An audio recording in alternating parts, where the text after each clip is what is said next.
भारतीय जनता पार्टीच्या नगरसेविका राजश्री शिरवाडकर यांची शिक्षण समितीवरती बिनविरोधपदी अध्यक्ष म्हणून घोषणा झाली आहे। ताई, काय सांगाल? एकंदरीत आज तुमची बिनविरोध निवड झाली आहे, यापुढे कसं काम करणार? मी आभार मानेन विरोधकांचे की त्यांनी आम्हाला बिनविरोध निवडून देण्यास मदत केली आहे। आव्हानं भरपूर आहेत, नक्कीच सगळ्या सदस्यांच्या मदतीने त्या आव्हानावर आम्ही मात करू।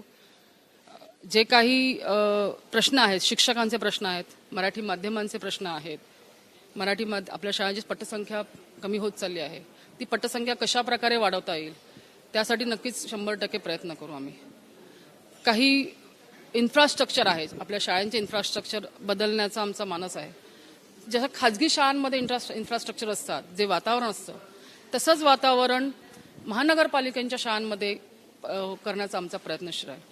आणि सगळ्यात महत्त्वाचं म्हणजे जी महानगरपालिका 27 वस्तू ज्या आपण आपल्या विद्यार्थ्यांना वाटतो, त्या 27 वस्तू वेळेत त्यांच्यापर्यंत पोहोचतील ह्याची काळजी आम्ही ह्यावर्षी घेऊ। आणि त्याच्यासाठी म्हणून आम्ही केंद्र सरकारचं जे जेम पोर्टल आहे, त्या जेम पोर्टलवरनं खरेदी करण्याचा आम्ही प्रशासनाला निर्देश दिलेले आहेत। ताई, महत्त्वाचं म्हणजे ज्या मराठी शाळा होत्या त्या मध्यंतरीच्या काळामध्ये अनेक बंद पडलेल्या दिसल्या, त्यावरून अनेक वाद देखील झाले। तर मराठी शाळा ही कशा प्रकारे टिकवण्याचं तुम्ही यापुढे पाऊल उचलाल?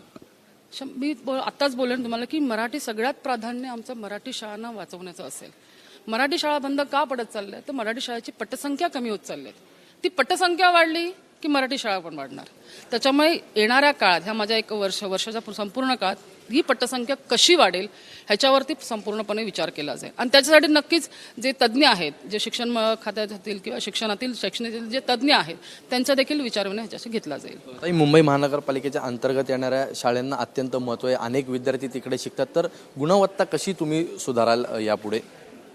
सर्वांगीण विकास मुलांचा, ज्या आमच्या महानगरपालिकेत येणाऱ्या विद्यार्थ्यांचा सर्वांगीण विकास कसा होईल, मग तो कला असेल, क्रीडा असेल, नृत्य असेल, जे काही असेल, विज्ञान असेल, ह्याच्यामध्ये सर्वांगीण विकास कसा होईल ह्याकडे लक्ष देण्यात येईल। आणि त्याकरता शाळा अद्ययावत करण्यात येतील।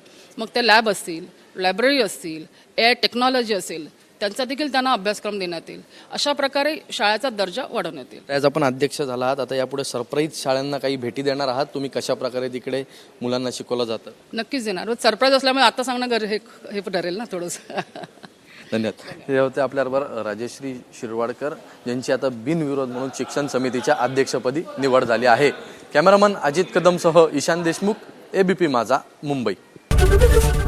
एबीपी माझा, उघडा डोळे बघा नीट।